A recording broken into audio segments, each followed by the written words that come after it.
to be decent and just have kids having fun and parents enjoying their time with their kids or family. We just want peace. Settle it. Shut it down from big parties. Put it back where it was. Smaller groups though, because there is no room for parking for 400 people. There's no room. 50 to 100 people. There's no room in parking there. There's no room parking in other parks for that many people. There's no way in P6. You're gonna get that many people in the parks. Thank you. Any other, excuse me, any other public comments? Hearing no other comments, our 410 agenda item, we have Bill Hendrian with us, MSU Extension, to discuss the 25-26 MSUE operating agreement. Welcome. Thank you. Hello to everyone. All right, the operating agreement. Well, first of all, let me say that, so we are, especially for a new commissioner, we are funded by the county through the millage, and we are partners on the millage with the Conservation District. And I think in 2024, approximately 346,000 was the portion that came to MSU Extension. So that's how we're funded. And so we put together our budget, submit it like every other department within those parameters. So there are some things outside of this operating agreement that'll come up from time to time, and we'll put it in that budget request specifically to the controller. But this agreement codifies the portion of contractual services that MSU Extension provides, and that specifically provides for a base assessment and includes part of the 4-H program coordination, then details out the second portion of that 4-H program coordination so that that's a full-time program. And then also line items, a full-time clerical support position, and then finally 0.8 of a field crops educator. So that's the line items of contractual services that total $276,589. So that's the amount that's within this memorandum of agreement. And the memorandum of agreement sets forth that MSU Extension provides services and educational programming in all areas that MSU Extension operates, which is agriculture and agribusiness, children and youth development, including 4-H, health and nutrition programming, community food and environment, et cetera. And then we also provide oversight for the staff. And then the county provides office space to us. And as part of that budget, there's indirect costs that are charged back to that millage dollar amount. So that's within the budget. But the amount in the agreement is primarily for this contractual services. So that's the agreement in quick summary. A couple things I just want to point out. Besides the fact that in 2024 and continue all the way through 2025, we've provided educational programming in all 4 of those areas, and things are going well. We've had a lot of volunteers from the community, which we appreciate very much. So the community is very actively involved, whether it be in 4-H and also in Extension Master Gardener program. A lot of volunteers that sometimes get unseen in the Extension Master Gardener program. As far as county residents, they participated in 275 different programs within the county in 2024. So that's a good variety of that program. So I won't go too much else into that unless you have questions.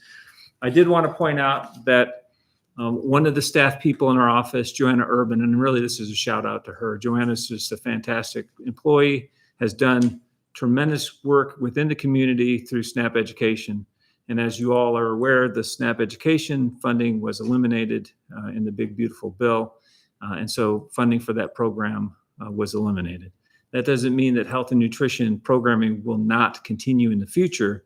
It just will come from some of our health educators. And as soon as we're able to somehow, because frankly, within our budget, we could afford to continue that position. It just has to have the infrastructure within the organization to do that. So I'm looking for creative ways to do that. I'm just not sure where my desires will align with that institute and how that works out. I just wanted to let you know that her last day is September 30th. And that's sad for the community, sad for our office, but it's just one of those things that we've had to deal with. Any questions in regard to the agreement or anything else? Mr. Chairman. Go ahead, Vice Chairman Peterson. So under Article C, staffing and financial summary, your base assessment is $66,000, includes a half of a full-time employee. Correct. Additional personnel, full-time clerical support staff, and then 0.8 of a full-time educator getting paid $97,000. Who is this full or 0.8? And that's not a salary, but that would help pay his salary. And it's Steve Whittington who did the potato field day and it's in the office. So what is the total cost of $97,000 entail? It'd be salary, it would be legacy costs, benefits. And that's a cost averaged over the statewide as far as that goes. But that's what's figured out. So he could cost more than 97, but that's the amount that we place on those positions. Based on a full-time position, we can do 110 or something like that. And that's 0.8 of that. And what is zero full-time employee, additional parapro staff, what is that even? Well, about? if we don't have a paraprofessional, but if we did, then we'd put it in that line item. So it's just a matter of that line is in the agreement. We just don't have a paraprofessional, so that's why it's zero. Gotcha. Thank you.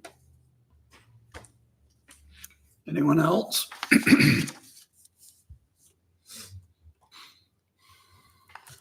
Mr. Chairman, Vice Chairman I would Peterson. move the approval of the 2026 memorandum of agreement with MSU Extension and allow for the appropriate signatures on the same document. Support. It's been moved and supported to approve the 26 MOA with MSU Extension and obtain the appropriate signatures. Discussion. Hearing no discussion, all those in favor say aye. Aye. Opposed? Motion carried. Thank you very much. Bill. For 420 is Judge Eggleston to discuss the full-time probation officer. Green shirt on again. Yeah, he dug it out. Yeah, he dug out that green shirt. Okay, look, today I feel really miserable, so I apologize. I'm not gonna be much, it'll be quick, so I feel terrible today. If I didn't have to be here today, I probably wouldn't have came in, so. I sent information, I think that's probably been included with all of your packets. The only one I wanted to point out is when you look at the case analysis chart, this year's a little off because the other ones were all done by our end of the year totals we send to the state. It's a different metric. And I had to kind of put this together with a different program. I think that the numbers are still pretty consistent. It still shows a general trend that it's still going down. If you look at the amount of actual pleas that we're projected to have, it'll actually be lower than last year slightly. So that would be the actual number of cases. And as we saw, like in the Daily News, even just because they plead a felony down to a misdemeanor doesn't mean they're going to go on probation either. Because there was an article about the person who pled to a misdemeanor, which they used all their jail time. So there's nothing I can do about it, which is outside of my control. So, but I just wanted to make that, and the rest of that I put together with AI to put together the program. There's really no way that I could find to justify or to accurately determine a cost, which is something that I talked about. I just don't think you could do it. I always say you can't put a value on a life. So that's where I would look at it. You'll never know how it paid for itself because you won't know how many people didn't get harmed or hurt.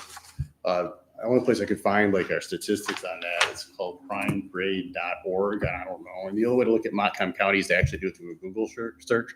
But crimegrade.org, Montcalm, or else it won't specify just Montcalm County. That actually doesn't help my argument. It says it's $321 per citizen, I think, or in that ballpark for each, is what we pay. Each citizen has to pay in crimes. When you reduce that, it saves the citizens money. But like I said, I don't know where they actually get the numbers. It's a .org, so maybe it's a little more credible. I don't know.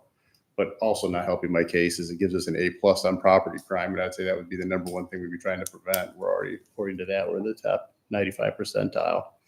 One of the things that I think has helped a great deal is when you guys approved us putting lean in. We were able to put all that information into lean. I think that was a big step in the right direction.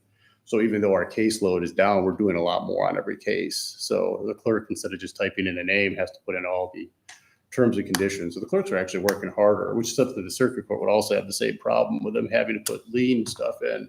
Even if the case, that's good, the cases are down. But work is actually increased because we're doing more to help the community, which you guys saw and helped us out. So we do appreciate that. So that's just kind of where I am with that at this point in time. So Michaela, I think, was going to address the rest of that. Okay. Welcome, Michaela. I didn't Hey. introduce you as well, but thanks for being here. Yes, thank you. I'm Michaela Sattler. I'm one of the probation officers at the district court. I'd like to first thank you all last time for listening to our consideration and having us back. It means a lot for the series of this. I felt like last time I wanted to read this and kind of brief on exactly what this would encompass, kind of to let you guys know as far as about kind of all about the core and what it entails. I understand the weight of the budget concerns. I'm not here for just another line on the payroll. I'm asking for an investment, one that delivers measurable returns in public safety, family stability, cost savings, and community well-being. This isn't simply about adding a full-time probation officer. What I bring to the table is far more comprehensive. With this position, the county would gain the equivalent of 5 professionals in one: the probation officer, case manager, program coordinator, grant administrator, and mentor coordinator. Many of our surrounding counties and counties the same size, even some that are smaller than ours, staff each of these roles separately. But Montcalm County doesn't have to, because I can do all of them and I can do them very well. But let me be clear, I'm not stepping into an already operational program. I am building the foundation of our problem-solving courts from the ground up. The drug and veterans treatment courts are not traditional probation models. They are highly structured, evidence-based programs that require infrastructure, consistency, and intensive collaboration across multiple systems. It's not just about managing cases, it's about building partnerships, securing services, creating accountability, and earning trust. Equally important, not everybody qualifies for these courts. Entry is not automatic. Participants are carefully screened through a rigorous multi-step process, which I'd personally conduct. We assess each individual's history, legal eligibility, clinical needs, and readiness for change. Only those who are most likely to benefit from this level of intervention and who meet the criteria are accepted. This ensures that the resources are focused where they'll make the greatest impact, and that our program maintains its effectiveness from the start. This work is personal to me. I was a child here in Montcalm County, growing up in a home deeply affected by addiction.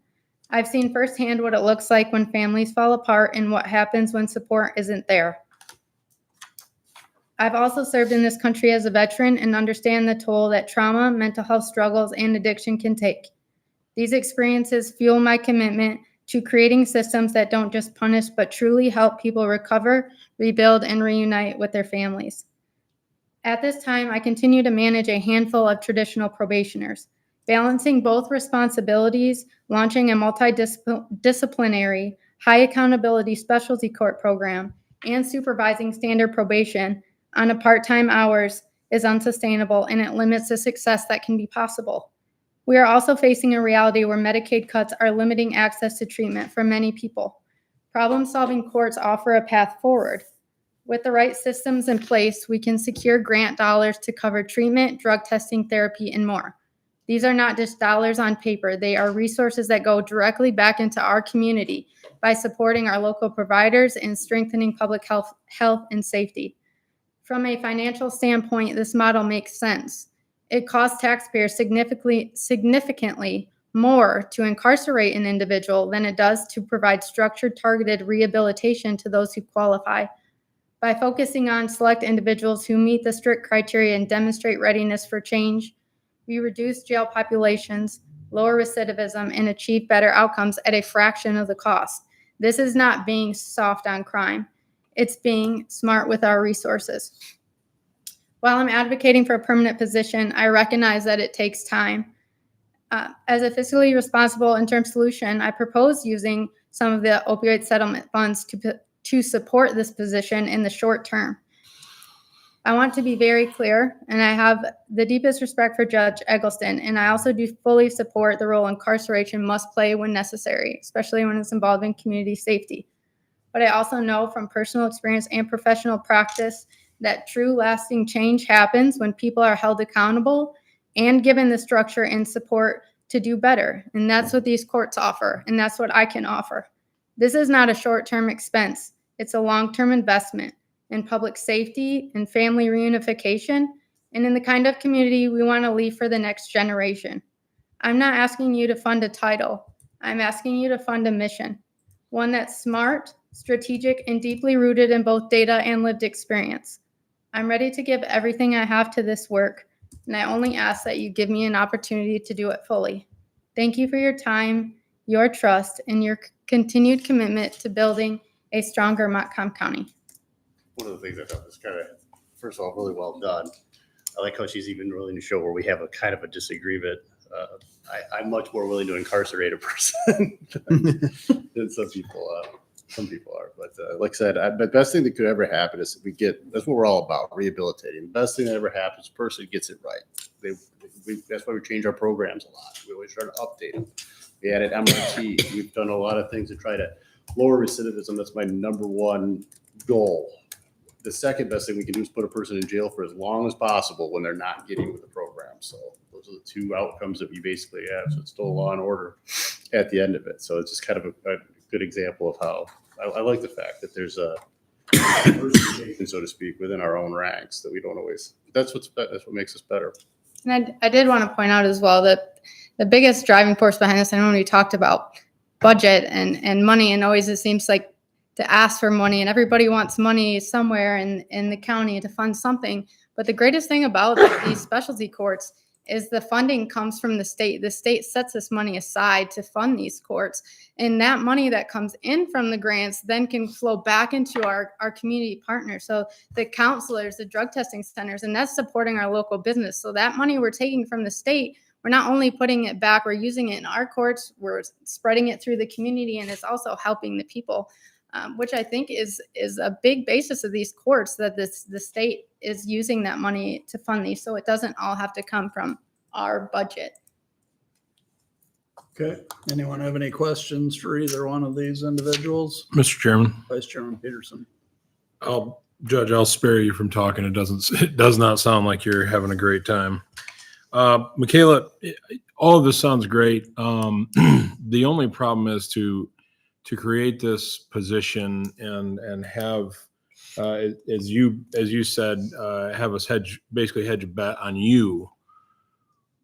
That actually entails a lot of trust on our part to say she's going to be here long term. So, nobody has a crystal ball. Nobody can tell the future. What assurances do we have that you would be? You wouldn't start all this, get it rolling, and then Kent County comes calling and saying, "Hey, we really like what you're doing. Here's $30,000 more to do it for us." I like that question, actually. Yeah, that is a great question.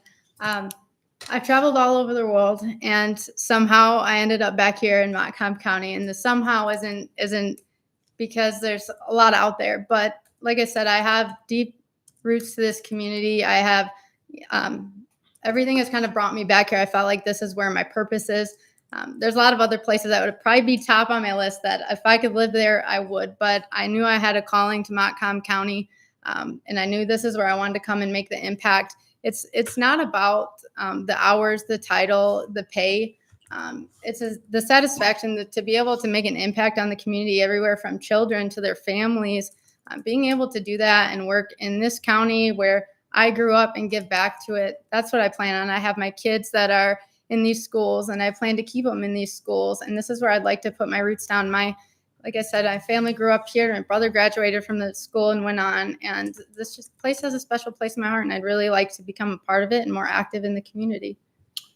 So a follow-up question to that, and I know, again, I know crystal ball, and if you don't want to answer it, feel free not to, but if we don't create this position, would we lose you as an employee? If you don't create this position, you wouldn't lose me as an employee, but I can guarantee you would definitely see me back to continue to keep pushing it for the future. I would not give up trying to bring these to our county, just because I've traveled to many counties that are smaller than ours, who have more positions that have these treatment courts. They work talking to people who've gone through the treatment courts. I've done a lot of networking with people, and I'm a very go-getter, and I would not stop pushing to bring this to our county, because I think it would make a great impact.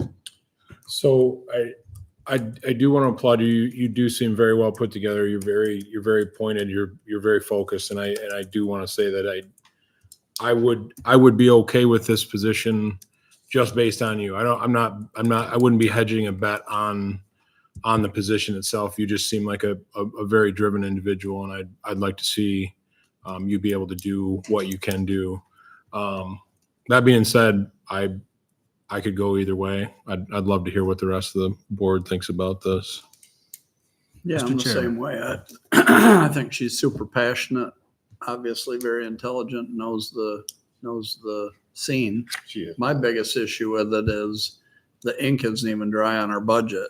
And we didn't hear anything about this at budget time or the We said 6-8 months leading up to budget. We did- And we've got a lot of people that we turned down at budget time that have had request after request after request, and there's no money and we don't grant it. And this comes through the door after the budget. It was sent by Magistrate McGurl. He sent it in for the full time, so it was absolutely part of that. So that's not true. We sent in, it just wasn't as laid out. Yeah, there wasn't any details. Or Yeah, was that's a sent with difference it. Yeah. because, which that's on us. We should have done a better job of that. I agree. So it was sent in, but was it eliminated before it came to us? No, you guys eliminated it. We put in Baker full time at that point in time. He put it in right at the very beginning. He was not embracing AI the way he should have, so it was too limited in its scope for what it said, but it was absolutely in there. So we did it at the time we were asked to do it. We followed the time frame. Yeah. We just I didn't get involved with it until They did. They submitted it. Michaela started in May, part-time, and they were asking for her to go to I think I full-time. can Do you remember it remember? now. I can dig We through my thought- stuff. And we thought it was too soon, I guess, because she had just started in May as a part-timer. Yeah, that We sounded wondered- familiar. We wondered at that point, why would we need to go full-time? And that wasn't being the- insinuated. You would say it's the truth. Say we did Correct. say it. Sorry about that, Josh. And that veterans grant, court grant was what, $10,000? I'll tell you what. The veterans court grant that we got from the state was 10,000. Anyone else have any questions for either one? Mr. Chairman, Commissioner Johnson? the last time you were here, Your Honor, you talked about, the value of a life, right?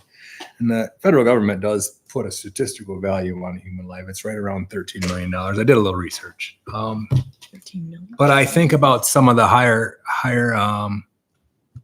things that have happened in just my local community that have impacted the community as it pertains to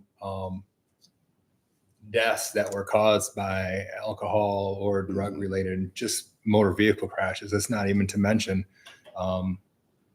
the people that have overdosed. And I think a veterans court and a substance abuse court is really a long time coming for Macomb County. And so to the rest of the board, I would absolutely support bringing Michaela, who I can tell, because I know people pretty well, as a rock star.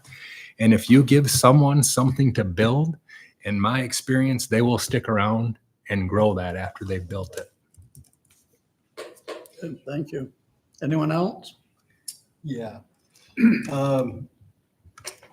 At my time with the sheriff's office, one thing that I realized is that substance abuse and mental illness are at the root of the vast majority of crime and just problems in our community. And, you know, when you look at families that are struggling, most of the time it's substance abuse. And I do share the same concern that Chairman Carr does, that it seems like it's probably like the worst time, like we just finalized the budget. And it is hard to add to that when we just went through a whole big process. And so that's really my only concern. But at the end of the day, regardless of the timing, I still think this is valuable to the point and I completely agree with Commissioner Johnson that I think something like this is a long time coming. And if we are going to, offer some other extra services that are truly going to help this community and look for ways to spend the money that we do have in ways that are going to help our community just be a better place to live, I think this is a good start. And so it's a little bit of a tough sell just because we just finished that, but my heart tells me this is a good thing for Montcalm County. And so I'd be in favor of it. Anyone else? Mr. Chair. Go ahead, Commissioner Alexander. Yeah, I guess I would just like to ask if we found a number, like exactly how much this would cost to the county. I know we never got an exact number last time. So Mm-hmm. Yeah, that And I can give you one in just a she'll be a couple little minutes. different because I don't think she takes the insurance, but Yeah, she'd have probably family insurance. I don't remember. She's in the VA. Would you take family? No, I would not. You wouldn't the take the family insurance? So that's what, 2,400 on top of it, right? Mm-hmm.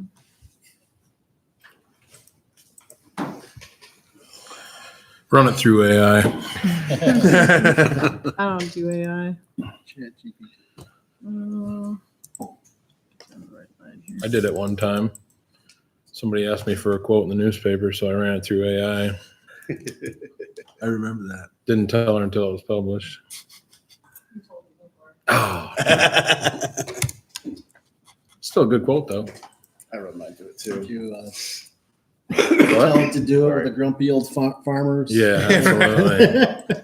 Just a twinge of sarcasm I put in there. I agree with Commissioner Bahar too. I mean, I would say substance abuse is probably responsible to 70 to 80%. And quite honestly, that's the same thing. If we can't get them to with enhanced programming, if they still won't get it, they have to eventually be taken out of society. Yeah. $13 million. I didn't know that. And not sticking up or defending the budget process, but we did have, compared to years past, we did have a little bit of an abbreviated budget process. I think if we would have brought everybody up here. We didn't get asked to come up here. What's that? I don't remember being asked to come No, up that's here. what he's No, saying. and that was partially on us. But it was because of the fact that we've done it in years past where everybody's having to ask, we drag everybody up here. You got to say, yes or no. And it's just a little laborious. And I think to Commissioner Mahar and Commissioner Carr's point, the ink's barely dried, but I think, and I don't know if they would have came and gave us this pitch during budget time, I think it would be a little, it would In be all a honesty, I little did plan different on doing story. that. Then I found out we weren't doing it after the fact. Right. Because then he did the initial one. I planned on coming up for this. So Right. that's why I did that. And then I read it in the paper that it had already been discussed. And we didn't really plan ahead what we were doing either. Yeah. Just kind of materialized. So the controller gave me the cost without insurance at $65,590. And what are we paying? What are we paying Michaela right now? 40. 20. Well, she goes to 2462 in November, Okay. and then she'll bump up the first of the year, and then again in May. Of the 2410 of it is paid for with the state grant, is that right? We're gonna lose 10,000. that and put that 10,000. into equipment. Don't Fun to we use don't that. wanna lose it? She No, wanted to but use we're not that gonna to- use it on to- wages. We're gonna put it in. We're already using supplies. it. I mean, they've already submitted stuff for her wages from now Okay. through. So yeah, so that would be less than 10,000 then. If she takes family insurance, you can add 20,000 to that So I think for this just the circles. fiscal year. I guess my follow-up would be, do we have enough money in the marijuana opioid money to fund that? I know you said we're already putting it everywhere else, so. Right. I did update my spreadsheet on that as well recently, so let me find that. Well, the opioid money comes in yearly. Yeah, the opioid money, they'd have to submit a request, I guess. Well, the board could just say, here's our request. We're going to use this money. So for the marijuana It's money, dead on for that purpose. Well, yeah. I mean, it couldn't be more. Perfectly aligned. Yeah, I mean, it's exactly what it's for. How long will we receive that money? Another like 14 or 15 years. opioid money? Long enough for us not to have to worry about it anymore. Yeah. Chris, did you have a comment? No, yeah. Yes, question I was wondering about was the financial part. Okay. What it was gonna cost us. Oh, Brenda's looking at. the So other- in marijuana money, since September of 2020, we've received 1.389 million. And we have earmarked or spent 935,668. It's there. So it's there. So we've got 453,742. And opioid money comes into the tune of 400 and some thousand a year without Not the quite new that addition. much. That's marijuana money, comes in at 465. Oh, okay. Yeah. Opioid money's less than that. That's a couple $100,000. 200 and Yeah, something. Yeah. between 2 and 250 usually. Does it help if we fund the position out of that money as far as the budget goes? What money? Like how it's credited to how it's paid for, if it comes out of like opioid funds versus or marijuana funds versus the just coming out of the general fund. The marijuana money comes into the general fund. And then it goes back out. So the opioid money does not come into the general fund. That has to go into a special fund. So So if it was funded that way, would it make a difference? No. Say that the state does pull it or takes over the courts someday and they're looking at our budgets. if it came out of the opioid, yeah, it'd make a difference. Because we're being told not to increase our court budgets because of the court It'll take funding I think it'll stuff take that's them going years to on. do it, but yeah, I get it, but I think it'll take them a long time to actually go into practice, but So yeah, so it would be better if it came out of the opioid money for that purpose. Anyone else have any questions? If not, what's your pleasure? I'd like to entertain a motion, Mr. Chair, Go ahead. that we support the judge's request to make Michaela Sattler a full-time probation officer and oversee the creation of her courts. Support. It's been moved and supported. Is there also a segment of that motion that tells where the funding source comes from? That's a good question. If you want to earmark it to come from the opioid funds or? I would know, amend that to have the money come from the opioid funds. Support agree with that. Does Brenda agree with that or should it be Or the marijuana. marijuana funds. money? Or the motion to be at the controller's discretion or? How about we let the controller find the money? for the position? Are you all right with that? Yeah, I got to mull it over some more. Okay. It's been moved and supported to allow the judge to make Michaela Sattler full-time as a probation veterans court administrator, sort of, kind of, and the funding for that to be,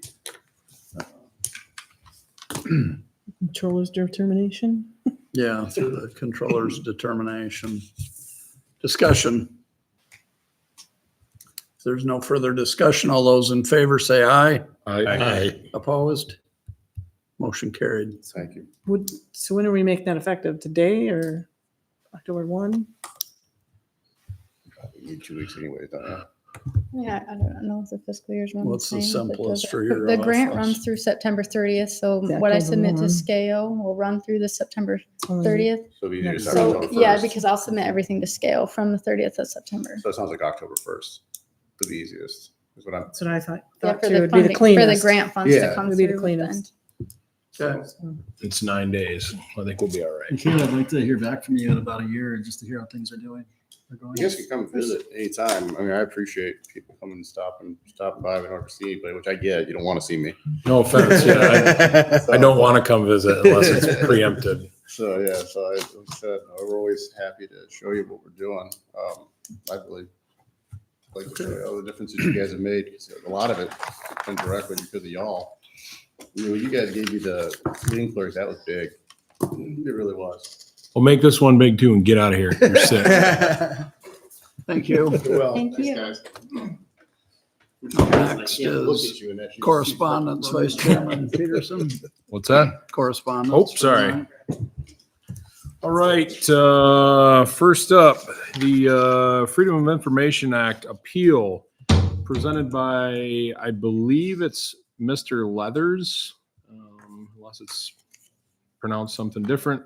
Starts on page 21 in your packet. Mr. Leathers filed a FOIA with our sheriff, trying to ascertain any records from, looks like the time period of 1972 to 1975 for a myriad of reasonings, mostly to do with disappeared males between or under the age of 20, runaways, any unidentified human remains, and any records involving an individual called John Rodney McRae.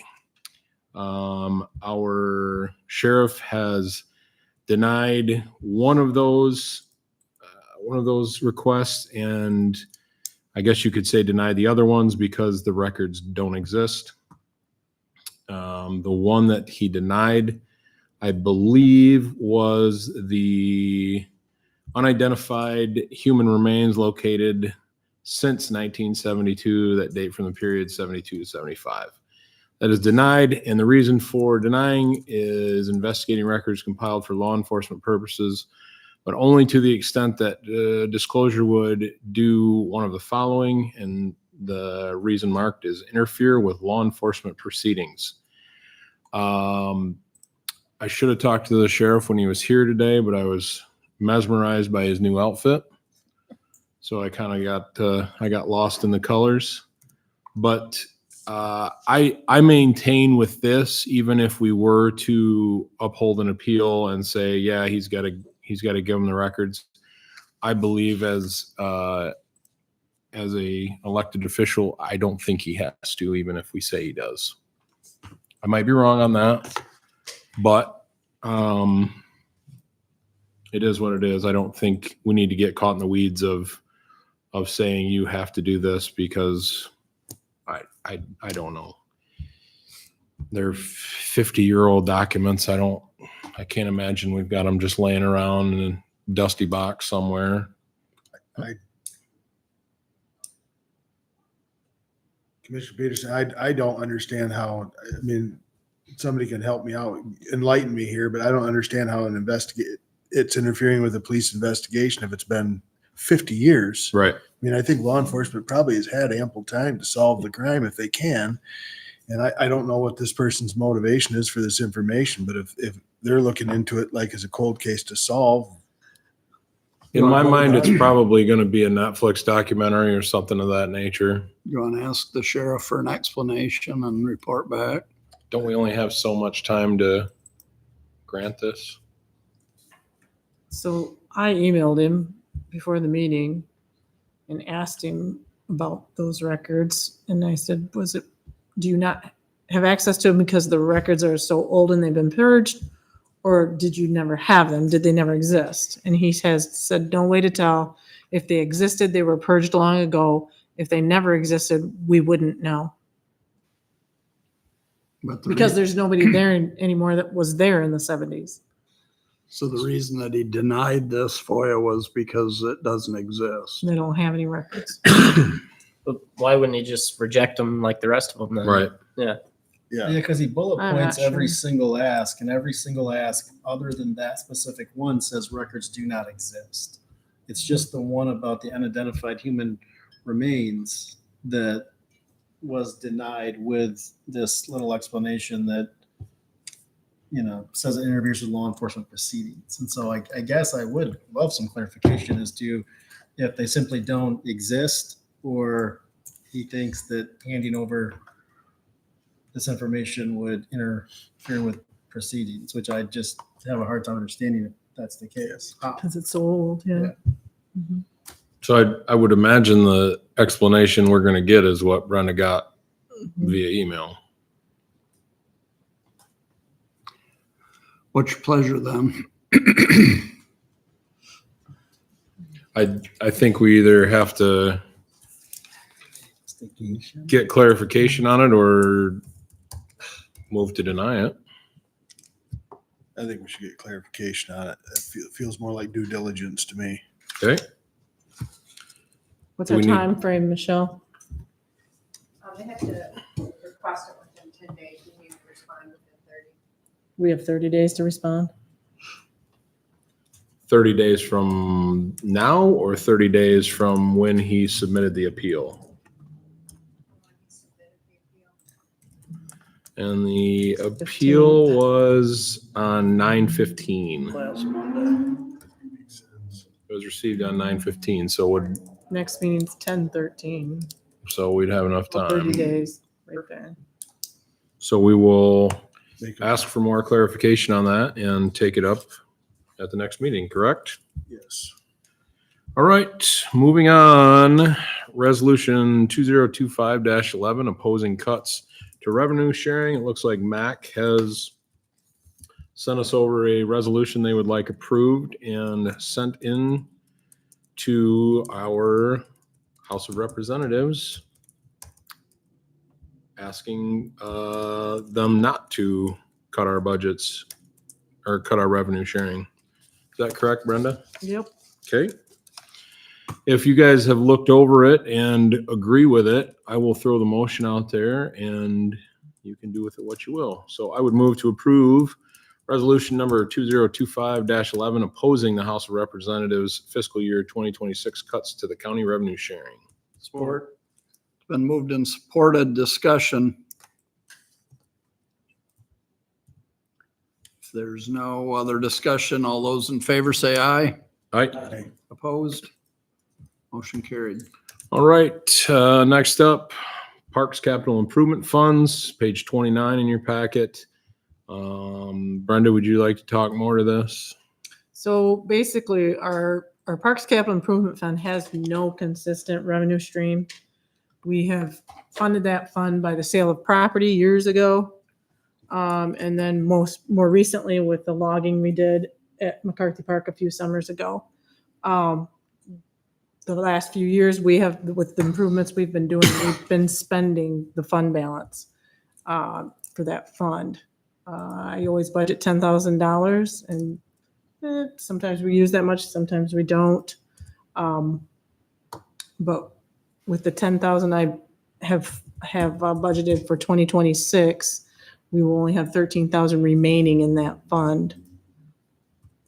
Or right now we do, so we'll only have 3,000 remaining. So my request is to take some items, some one-off items that we receive payments for, the sale of a generator, and then that tower lease, which totaled 25,000, and move that into the Parks Capital Improvements Fund so we can keep doing capital improvements.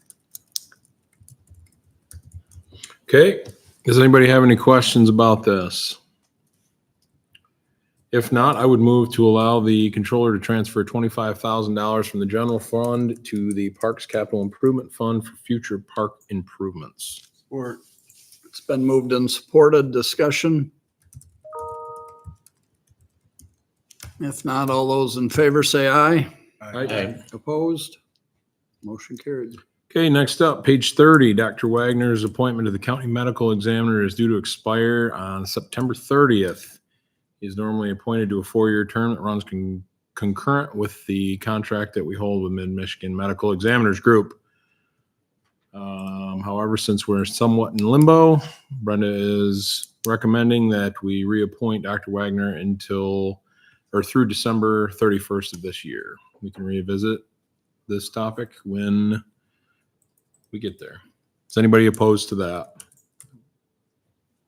Okay, if not, I would move to approve the reappointment of Dr. Paul Wagner, MD, as the Montcalm County Medical Examiner through December 31st, 2025. Support. It's been moved and supported. Discussion? If not, all those in favor say aye. Aye. Opposed? Motion carried. Okay, next up, starting on page 31 and going until page 37 is budget adjustments. Brenda, would you like to highlight some of the big So- adjustments? Yeah, so the reason there's so many for the general fund was due to the wage study that we enacted at the beginning of this calendar year. I didn't have those numbers in the budget when we built it last summer, so that's what a lot of that is about. I wanted to wait until the end, so I had good numbers. And I really didn't have to hit revenue at all. I was able to take from other general fund budgets that were not being utilized, dollars from those budgets to cover the dollars that were, the budgets that were over budget. And for instance, that in the sheriff's department, that's the PA 416 road patrol program. That grant stopped, I believe, in May or June because the sheriff didn't have enough officers to, there's a quota thing you have to do to participate in that. We couldn't meet it. So that had to stop. So I moved all those dollars out of there. Contracted services, police contracts, those were reduced from 7 to 2. So I took all the excess dollars out of there. I took a little bit of excess out of the sheriff's budget, the clerk's budget, prosecutor's budget, and just spread it around and had some left over. So, and then the other budgets, law enforcement millage fund, we're using fund balance there to balance his. So he's going to use a little bit of his fund balance. And the 214 law enforcement trust fund, that is using a little bit of fund balance. Those were intentional. I'm trying to think. And then the 269 law library fund, we're using fund balance there as well because for a period of years, the circuit court didn't realize they had that fund and they weren't using it. So it built up a bunch of fund balance. Now we're trying to get that used up. So otherwise, there's not too much fund balance being used anywhere other than intentional where we intended to use it. Okay. That's a good thing. It is. The 416 position, do you know, one time we had 2 full-time 416 traffic patrol officers, and then we went down underneath a particular number, so then we had to have 1. Do you know where we're at? I mean, do you know what the situation is there now as far as? We won't have any until he gets back up to status quo in order, and I don't know what those numbers are, how many we need to have, how many officers we have to have It's too bad. to have one, but 'Cause I could ask that's him. outside money that pays for an entire For a guy, position yeah. that can concentrate on traffic stuff. Yeah, in the last few years, they were good about giving us additional grant dollars for equipment. So, but that'll go away for a while. Well, we we're did not working do a at the- budget in 26 for it. He didn't supply a budget in 26 for it. So I know we're not going to have it next year. We're working at the collective bargaining committee diligently to recruit more officers. Does anybody have any other questions about budget adjustments for fiscal year 2025? If not, I would move to approve the fiscal year 2025 budget amendments as presented by the controller. Support. It's been moved and supported. Discussion? If not, all those in favor say aye. Aye. Opposed? Motion carried. Okay, up next is warrant reports. First up, warrant report number 09112025 in the amount of $1,417,033.20. Next, warrant report 09182025 in the amount of $127,091.73.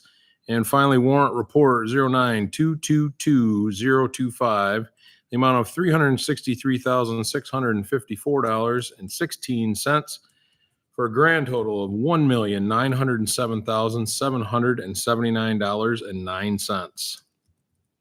If no one has any questions, comments, or concerns, I would move to approve and allow for the appropriate signatures.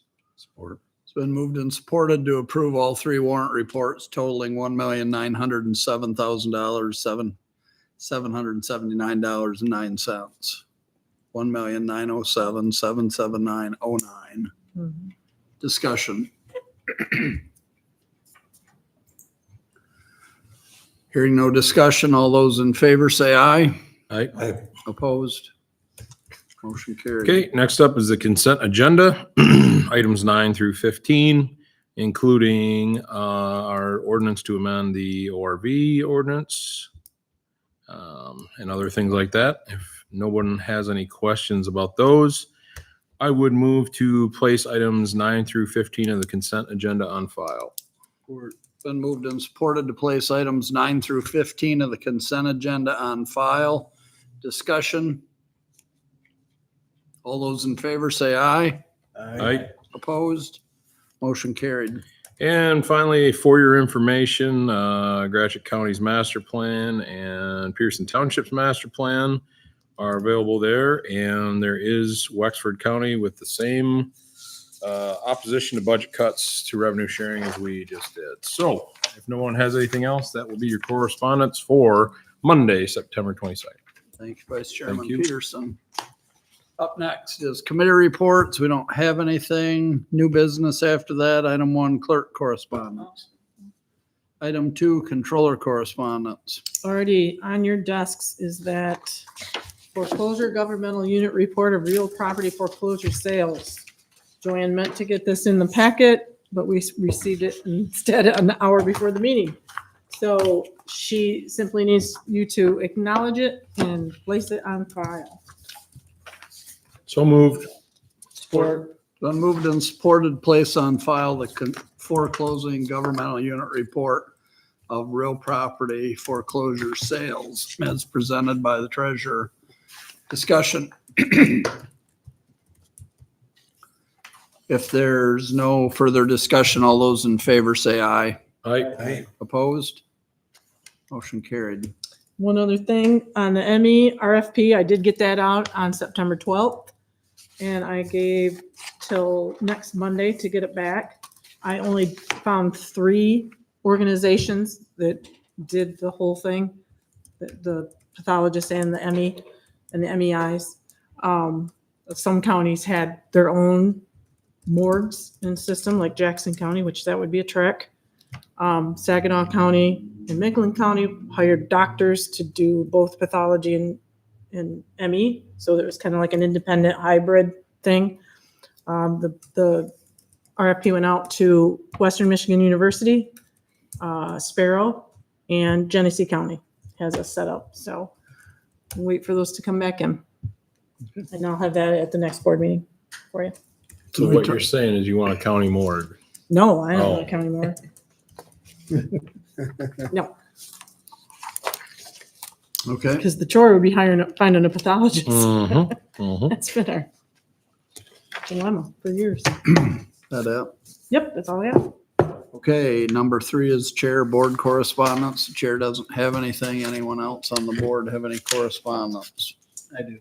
Okay, go ahead, Commissioner Mahar. Thank you. Sometime in the last year, we voted to allow county parks to be rented in mass, or at least maybe the ones. I don't know if it was specific to McCarthy or if there were other parks that were included in that. But I believe at that time, we talked about reviewing that at about a year and just seeing if that was a good thing, how it was working out, and just reviewing that vote. And I think it's worth talking about. Maybe not today, but maybe get it on the agenda.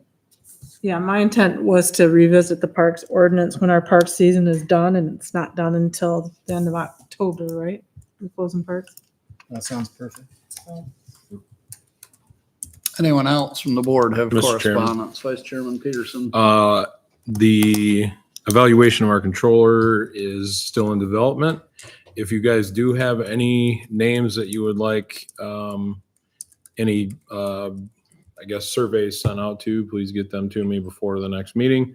I'll send out an email reminder and I will bring that to the board next meeting.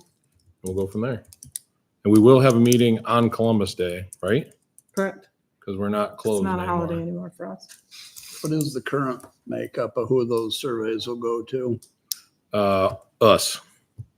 I mean, depending on what comes back from the board, I am going to just random draw out of a hat what directors or department heads or elected officials, I should say, would get a survey, just so it's not biased. And,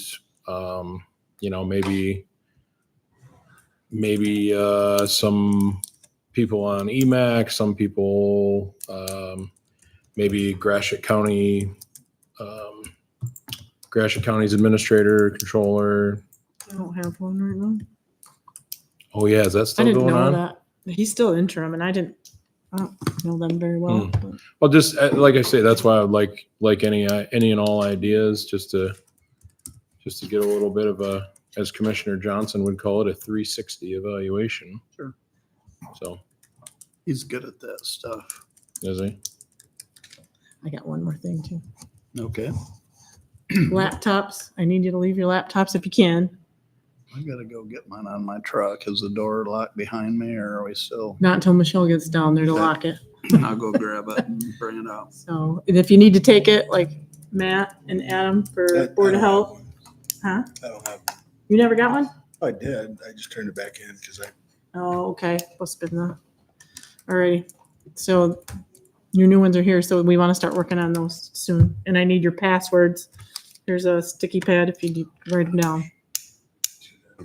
You guys don't know your passwords? That's why I'm using my own. Johnson computer. said the same thing. Well, he can reset them, I'll so I be able don't to need figure them. it out. He can reset them. That's one of them. Doug and I are scheduled, and Michelle are scheduled to go do a parks tour on October 7th. If anyone wants to join us, let me know. October 7th. October 7th. I think it's a Tuesday, wasn't it? Do you remember? And then October 2nd, Doug and I are still on to go to Grayling to look at their CT scan, body scanner setup to see what we would require if we continue to go that route. Okay. But if we change MEs, we probably won't be going that route. So. Okay. That ends new business. Old business, we don't have anything. Public comments. I would move to adjourn. Forward. Been moved and supported to adjourn. All those in favor say aye. Aye. Meeting adjourned. That lady that wrote to me about Crown Park. Yeah. Residents